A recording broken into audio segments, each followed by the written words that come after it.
Bismillahirrahmanirrahim. Assalamualaikum warahmatullahi wabarakatuh. Kami di sini akan mempresentasikan hasil kegiatan kami yang berjudul Low Mental State, Low Faith. Selanjutnya adalah latar belakang kegiatan kami, hubungan gangguan mental dan iman sebagai problematika umat, dari stigma masyarakat, tabu, penderita aneh, penderita harus dihindari, kurang ibadah dan iman, kurang rasa syukur, jarang mengingat Tuhan, dan kerasukan setan. Pandangan penderita, yang pertama tidak berhubungan dengan iman, dan yang kedua semua orang bisa mengalami gangguan mental sekalipun yang rajin beribadah. Sebabnya, pertama rendahnya pengetahuan masyarakat tentang kesehatan mental, pengetahuan agama yang rendah, dan yang terakhir budaya. Dampak dari ini pertama menimbulkan perasaan negatif pada penderita karena judgement tidak beriman dari orang lain, semakin memperburuk keadaan penderita, membuat penderita takut untuk mencari bantuan, dan yang terakhir dapat memicu pandangan buruk terhadap agamanya sendiri. Data yang terkait dari kegiatan kami, ada 2 kasus. Yang pertama, seorang remaja berusia 20 sejak SMP sudah memiliki pemikiran untuk bunuh diri dan juga dihantui dengan stigma dari keluarga bahwa mencari bantuan psikologis merupakan kurang iman. Kasus yang kedua, seorang tukang ojek yang kesehariannya berada di lingkungan dapat memicu perilaku menyimpang, ternyata justru berperilaku sebaliknya. Tukang ojek ini diketahui rajin dan rutin beribadah. Urgensi dari kegiatan ini, masyarakat memahami apa sebenarnya hubungan kesehatan mental dengan keimanan seseorang, sehingga tidak dengan gampang melabeli seseorang. Yang kedua, masyarakat memiliki pengetahuan kesehatan mental sehingga mampu mengurangi stigma yang kurang tepat dan mengetahui langkah yang tepat ketika berhadapan dengan masalah mental dan individu dengan masalah mental. Selanjutnya yaitu berbagai macam alternatif solusi. Ada 2 solusi. Yang pertama yaitu solusi edukasi dengan cara kerja sosialisasi melalui media sosial, pembagian leaflet kepada masyarakat, atau juga memberikan tayangan animasi guna menarik perhatian dan memberikan pemahaman kepada anak-anak. Solusi kedua yaitu intervensi komprehensif berbasis komunitas, yaitu dengan cara kerja membentuk komunitas dengan pemilik stigma dan mengadakan berbagai macam kegiatan seperti behavioral cognitive therapy, psikoedukasi, dan lain-lain. Ya, dari 2 solusi tersebut kami memfokuskan untuk memilih edukasi. Hal tersebut karena menurut kami edukasi dapat mengubah stigma hubungan kesehatan mental dengan iman sekaligus memberikan mereka pengetahuan tentang keterkaitan kesehatan mental dengan agama sehingga dapat terhindar dari kesalahpahaman yang ada. Cara kerja edukasi sebagai solusi problematika stigma pada kesehatan mental dan iman. Seperti yang dilihat di bagan, kami menggunakan edukasi, sosialisasi dalam bentuk sharing pengetahuan dan pengalaman. Kami mengharapkan peserta dan juga masyarakat umum akan mendapatkan pengetahuan yang tepat dari hubungan kesehatan mental dan keimanan.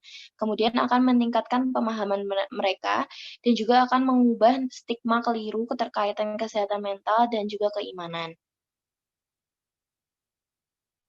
Penerapan metode dalam kegiatan. Kami mengambil metode seminar yang dilakukan secara daring mengenai topik kesehatan mental dan juga keimanan. Seminar ini menjadi satu media edukasi yang diharapkan mampu memberikan informasi kepada masyarakat. Selanjutnya, tema dari kegiatan webinar kami adalah Low Mental State, Low Faith, memahami hubungan kesehatan mental dengan iman. Makna dari tema ini adalah masyarakat yang seringkali mengidentikan gangguan kesehatan mental dengan kadar iman seseorang dan juga ketaatannya kepada Tuhan, sehingga kami ingin berbagi pemahaman mengenai apa sebenarnya hubungan antara kesehatan mental dan juga iman seseorang. Sasaran dari kegiatan ini adalah masyarakat umum, di mana masyarakat umum masih banyak yang memiliki stigma-stigma negatif pada orang yang mengalami gangguan mental. Satu di antaranya adalah stigma kurangnya iman. Menurut penelitian survei yang dilakukan oleh McLean Hospital, terdapat 75% orang dengan gangguan mental mengaku pernah mengalami stigma negatif dari masyarakat.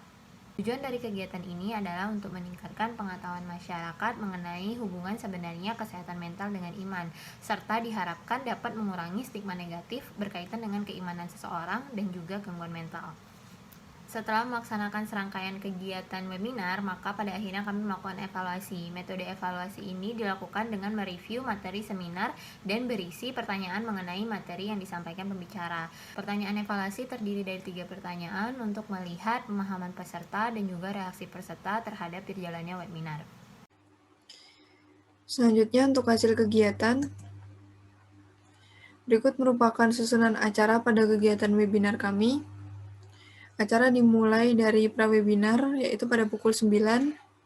Kami menerima peserta masuk ke Zoom, dan pada pukul 9.10, acara dimulai dengan dibuka oleh moderator sekaligus memperkenalkan pembicara. Acara ini berlangsung hingga pukul 11.05 dengan ditutup oleh moderator, dan setelah itu pemberian post-test kepada para peserta. Kemudian untuk pemateri dan narasumber sendiri, kami mengundang Mbak Gian Yaskita F. Usra, MPsi Psikolog. Dia merupakan lulusan S1 Psikologi dari Universitas Islam Indonesia dan S2 Magister Profesi Psikologi di Universitas Islam Indonesia dengan bidang konsentrasi klinis. Dan berikut merupakan prestasi dan pengalaman kerja beliau. Salah satunya, beliau merupakan founder dari Merangkai Jiwa. Dan untuk karakteristik audiens sendiri, yang menjadi sasaran dalam webinar kami adalah masyarakat umum yang berusia sekitar remaja dan dewasa awal. Dan berikut merupakan poster digital publikasi kegiatan dari acara webinar kami. Selanjutnya adalah hasil pretest dan post-test dari acara webinar yang telah kami selenggarakan. Berdasarkan hasil pretest, dapat dilihat bahwa tidak ada satu peserta pun yang mengkaitkan kesehatan mental dengan iman. Kemudian di hasil post-test, hampir seluruh peserta menuliskan bahwa kesehatan mental itu dapat dipengaruhi oleh kadar iman dalam dirinya, meskipun iman belum tentu menjadi faktor utama yang mempengaruhi kesehatan mental seseorang. Berdasarkan kedua hasil ini, dapat diambil kesimpulan bahwa tidak ada perubahan pemahaman yang signifikan akan kesehatan mental dan keimanan pada peserta webinar.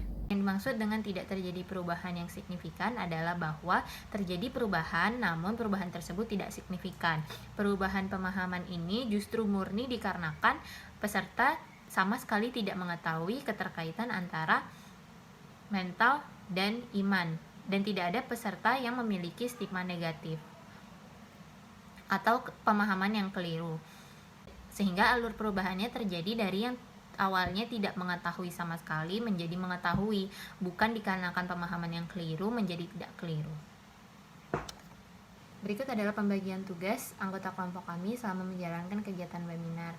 Lalu juga ada dokumentasi berupa sertifikat peserta. Kemudian ada surat undangan pembicara, presensi peserta kegiatan, data pretest post-test, dan juga materi yang telah disampaikan oleh pembicara yang semuanya telah dilampirkan dalam bentuk link Google Drive.